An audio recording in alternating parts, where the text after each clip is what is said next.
Segunda parte aqui, equação dos gases ideais e energia interna e entalpia. Como que eu calculo para gases ideais? Como que eu provo que a energia interna é igual ao CV vezes a temperatura e a entalpia é igual a Cp vezes a temperatura? É isso que eu quero fazer nessa parte. Nós já vimos a equação dos gases ideais. PV é igual a mRT e as suas variantes, as suas várias outras formas de escrever a equação dos gases ideais. Mas o que eu quero saber aqui é como que eu calculo a energia interna e a entalpia para gases ideais. Isso vem de um trabalho também, um experimento de Joule.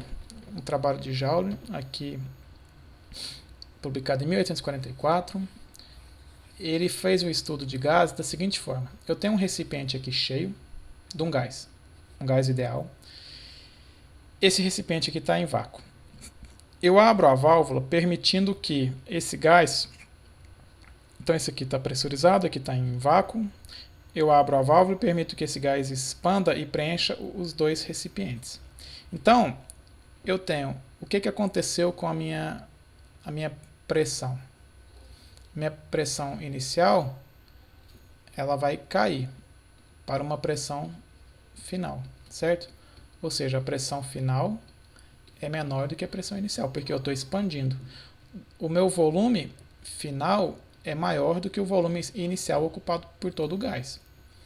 E o que ele fez? Ele colocou isso num banho de... Ele mediu isso aqui num banho de água e mediu essa variação de temperatura dessa água. Então, ele observou o quê? Que a água não sofreu variação de temperatura. Então, se eu aplicar a primeira lei, eu tenho aqui variação da energia, vou escrever em termos específicos, variação da energia é igual a uma quantidade de calor mais uma quantidade de trabalho realizado. Aqui eu posso escrever a energia de forma geral, E. Vou escrever a energia. Certo?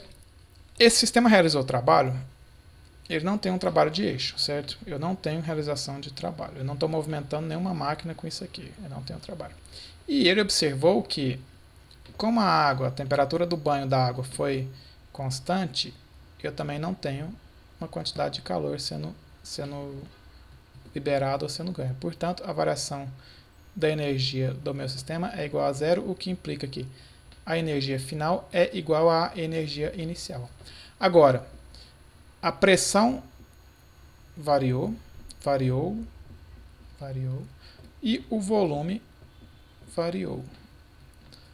Ora, se a minha energia é igual, eu variei a pressão, eu variei o volume, eu posso concluir que a minha energia, para esse caso aqui, vou escrever aqui,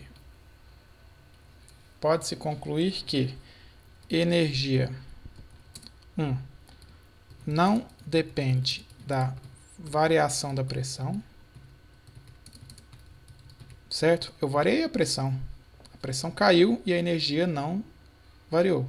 E a energia também não depende da variação do volume. Logo, a energia ela depende da variação da temperatura. Isso eu tenho, isso eu sei que depende da variação da temperatura. Logo, tanto a entalpia quanto a energia interna, se nós lembrarmos, por exemplo, se eu tivesse que ela dependesse, vamos pensar que a energia interna é uma energia interna que é em função de uma temperatura e de um volume. Se eu quero calcular a variação da energia interna, eu tenho que fazer a variação du dt a volume constante dt, mais eu tenho que fazer as derivadas parciais, certo? du dv a temperatura dv. Agora, isso para qualquer duas propriedades. Agora, eu acabei de ver que para gases ideais, a minha energia a variação da energia em relação ao volume é zero. Portanto, eu posso concluir que a variação da energia é apenas em função da temperatura. Logo, conclui-se que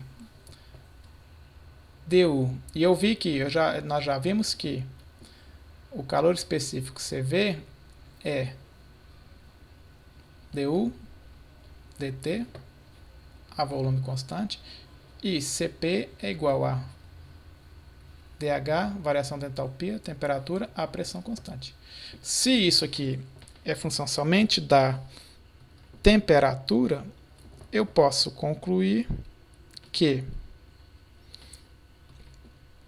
CV é igual dU dt, só que a derivada parcial eu posso colocar como derivada total.